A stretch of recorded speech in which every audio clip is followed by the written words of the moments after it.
नमस्कार दोस्तों, आप देख रहे हैं CG study exam tips channel. इस चैनल पर हम वर्तमान में सीजी टेट परीक्षा एवं शिक्षक भर्ती की तैयारी करा रहे हैं। हमारा उद्देश्य है आपको कम समय में सही चीज़ें पढ़ाना, ताकि सिलेक्शन जल्दी और आसानी से हो सके। आज की इस वीडियो में हम देखने वाले हैं सीडीपी के बहुत ही महत्वपूर्ण टॉपिक वृद्धि और विकास से महत्वपूर्ण प्रश्नों का संग्रह। तो चलिए साथियों, पहला प्रश्न देखते हैं। अभिवृद्धि क्या है? ऑप्शन है मानसिक, सामाजिक, संवेगात्मक तथा बौद्धिक पक्षों में परिपक्वता, शरीर की संरचना या आकार का बढ़ना, जीवन भर चलने वाली प्रक्रिया, आंतरिक एवं बाह्य दोनों स्तरों पर होने वाली प्रक्रिया। तो इसका सही उत्तर होगा साथियों ऑप्शन नंबर बी, शरीर की संरचना या आकार का बढ़ना। अभिवृद्धि क्या है? शरीर की संरचना या आकार का बढ़ना। इसका व्याख्या है, जब हमारे शरीर की संरचना या आकार बढ़ना शुरू होता है तो उसे अभिवृद्धि कहते हैं। अगला प्रश्न, विकास क्या है?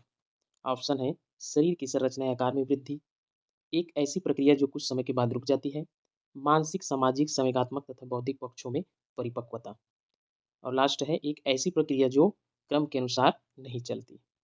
तो इसका सही उत्तर होगा ऑप्शन नंबर सी, मानसिक, सामाजिक, संवेगात्मक तथा बौद्धिक पक्षों में परिपक्वता को विकास कहते हैं।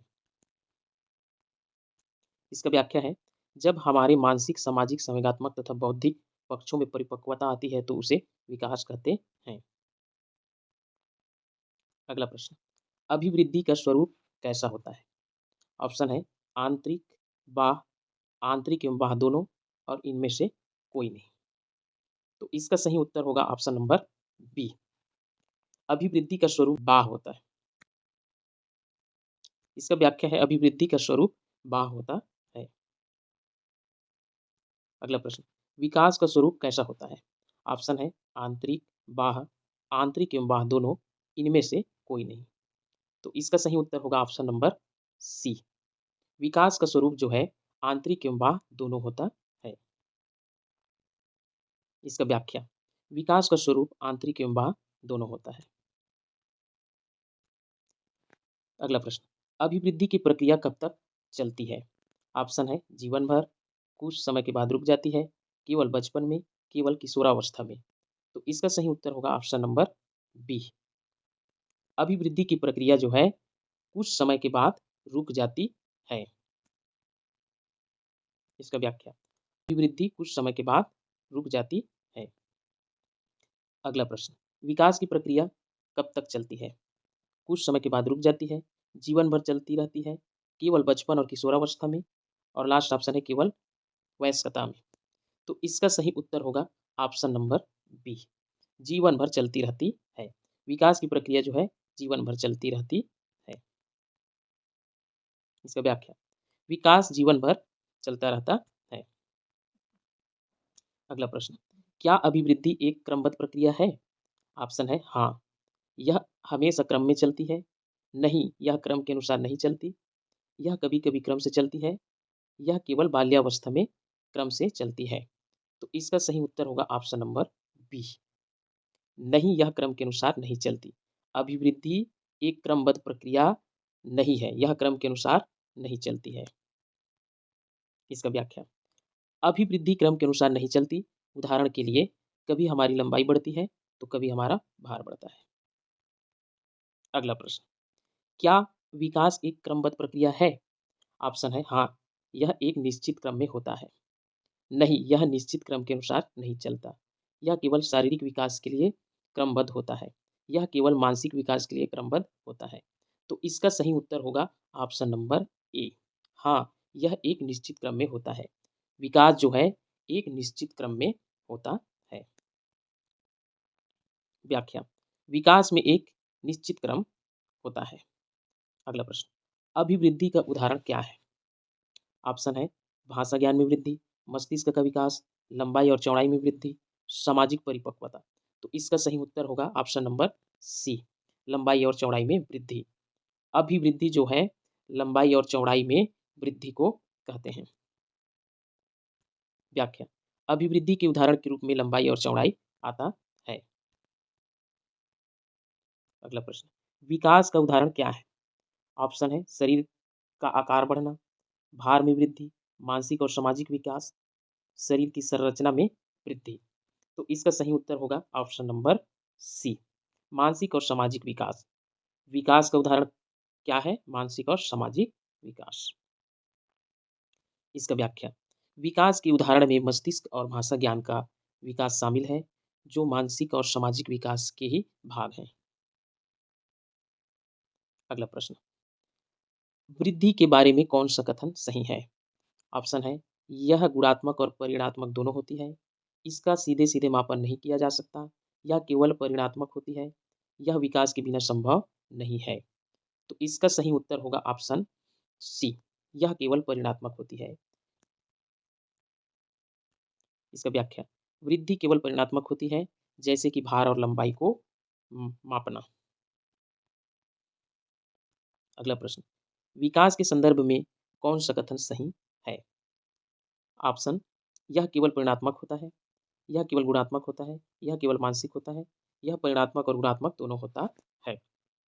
तो इसका सही उत्तर है ऑप्शन डी, यह परिमाणात्मक और गुणात्मक दोनों होता है। विकास जो है परिमाणात्मक और गुणात्मक दोनों होता है। इसका व्याख्या, विकास परिमाणात्मक और गुणात्मक दोनों होता है। अगला प्रश्न, वृद्धि का उदाहरण क्या है जिसे मापा जा सकता है? ऑप्शन है, नैतिक विकास, सामाजिक विकास, मानसिक विकास, भार और लंबाई। तो इसका सही उत्तर होगा ऑप्शन डी, भार और लंबाई वृद्धि का उदाहरण है। भार और लंबाई को हम माप सकते हैं। इसका व्याख्या, हम भार और लंबाई को माप सकते। अगला प्रश्न, कौन सा विकास सीधे सीधे मापा नहीं जा सकता? मानसिक विकास, सामाजिक विकास, शारीरिक विकास, उपरोक्त सभी। तो इसका सही उत्तर होगा ऑप्शन बी, सामाजिक विकास।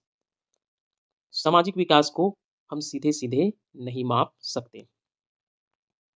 इसका व्याख्या है, हम सामाजिक और नैतिक विकास का सीधे सीधे मापन नहीं कर सकते। अगला प्रश्न, क्या यह आवश्यक है कि वृद्धि होने पर विकास भी हो?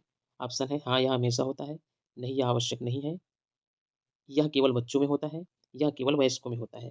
तो इसका सही आंसर है ऑप्शन बी, नहीं यह आवश्यक नहीं है, वृद्धि होने पर विकास होना आवश्यक नहीं है। इसका व्याख्या, किसी व्यक्ति का वजन बढ़ने पर यह जरूरी नहीं है कि उसका क्रियात्मक विकास भी बढ़े। अगला प्रश्न, क्या विकास वृद्धि के बिना संभव है? ऑप्शन है, हाँ यह संभव है, नहीं यह संभव नहीं है, यह केवल कुछ विशेष परिस्थितियों में होता है, यह केवल बच्चों में होता है। तो इसका सही उत्तर होगा ऑप्शन ए, हाँ यह संभव है, विकास वृद्धि के बिना भी संभव है। इसका व्याख्या, विकास वृद्धि के बिना भी संभव है, कुछ लोगों का आकार या भार नहीं बढ़ता, लेकिन उनमें नैतिक, सामाजिक या बौद्धिक विकास होता है। अगला प्रश्न, आईक्यू यानी कि बुद्धि लब्धि का बढ़ना किसका उदाहरण है? ऑप्शन है, वृद्धि, विकास, दोनों, इनमें से कोई नहीं। तो इसका सही उत्तर होगा ऑप्शन बी, विकास। आईक्यू या बुद्धि लब्धि का बढ़ना किसका उदाहरण है? विकास का उदाहरण है।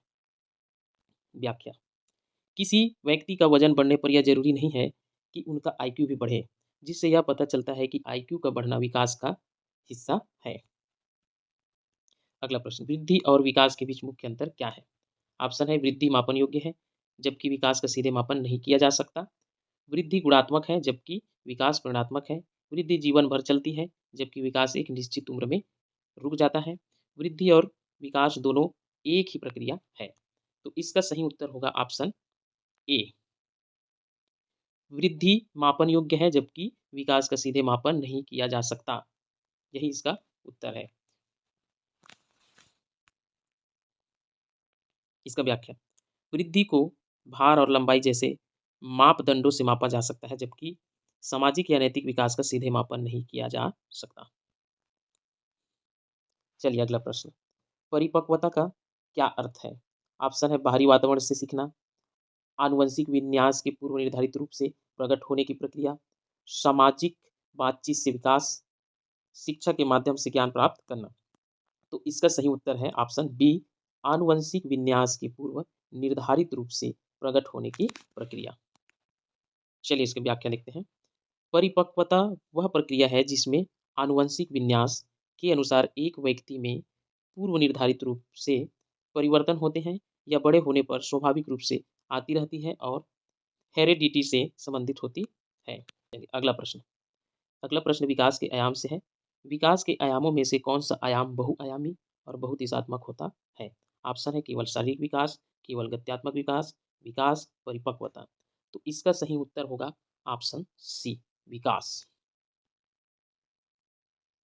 इसका व्याख्या, विकास बहुआयामी होता है और मल्टी डायरेक्शन में होता है। इसका मतलब है कि विकास कई क्षेत्रों में एक साथ होता है और इनकी दिशा निश्चित नहीं होती। अगला प्रश्न, गत्यात्मक विकास किससे संबंधित है? ऑप्शन है केवल मानसिक क्षमता से, मसल्स और हड्डियों की क्षमता और उन पर नियंत्रण से, सामाजिक कौशल से, भावनात्मक समझ से। तो इसका सही उत्तर होगा ऑप्शन बी, मसल्स और हड्डियों की क्षमता और उन पर नियंत्रण से। ठीक है? इसका व्याख्या, गत्यात्मक विकास एक प्रकार का शारीरिक विकास है जो मसल्स और हड्डियों की क्षमता और उन पर नियंत्रण से संबंधित होता है। अगला प्रश्न, गामक विकास को कितने भागों में बाँटा गया है? ऑप्शन है 1, 2, 3, 4। तो इसका सही उत्तर होगा ऑप्शन बी, 2। गामक विकास को 2 भागों में बाँटा गया है। व्याख्या, गामक विकास को 2 भागों में बाँटा गया है। पहला फाइन मोटर स्किल, दूसरा है ग्रॉस मोटर स्किल। अगला प्रश्न है, फाइन मोटर स्किल में किसका कम उपयोग होता है? ऑप्शन है दिमाग का, मांसपेशियों का, हड्डियों का, शरीर के बड़े अंगों का। तो इसका सही उत्तर होगा option number B, fine motor skill में मांसपेशियों का कम उपयोग होता है। व्याख्या, फाइन मोटर स्किल में मांसपेशियों का कम उपयोग होता है, जैसे लिखना और बटन लगाना। अगला प्रश्न है, गामक विकास में बालकों द्वारा की जाने वाली कौन सी गतिविधियां शामिल है? ऑप्शन है केवल चलना, केवल कूदना, चलना, दौड़ना, कूदना और भोजन करना और केवल भोजन करना। तो इसका सही उत्तर होगा ऑप्शन नंबर सी, चलना, दौड़ना, कूदना, भोजन करना आदि गामक विकास में बालकों द्वारा की जाने वाली गतिविधियों में शामिल है। तो दोस्तों आज का टॉपिक यहीं समाप्त होता है। उम्मीद है आपको यह क्लास समझ में आई होगी। अगर आपको वीडियो हेल्पफुल लगा हो तो कृपया इसे लाइक ज़रूर करें और यदि पहली बार चैनल पर आए हों तो चैनल को सब्सक्राइब ज़रूर करें।